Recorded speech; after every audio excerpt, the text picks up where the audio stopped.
Hi, in this video we're going to look at the movement of this particle P, which is starting at the origin. Okay, we're going to look at its displacement. Remember, displacement is distance in a certain direction from a starting position. So the starting position is actually the origin this time.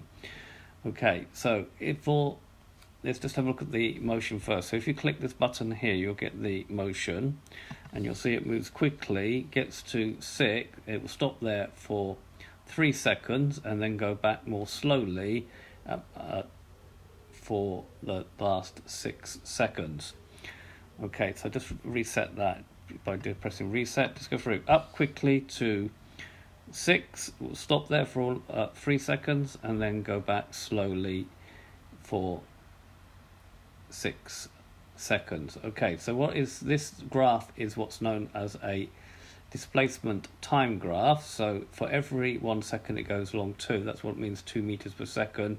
Therefore for 3 seconds it will go to 6. Now the gradient of the graph gives us what's known as a velocity. So here we have a positive gradient of 2. Now at this particular point here, for 3 seconds it was stationary.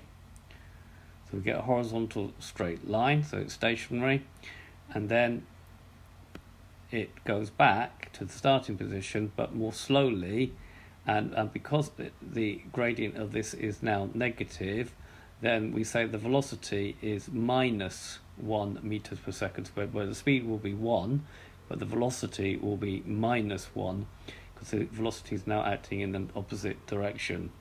So what is the conclusion?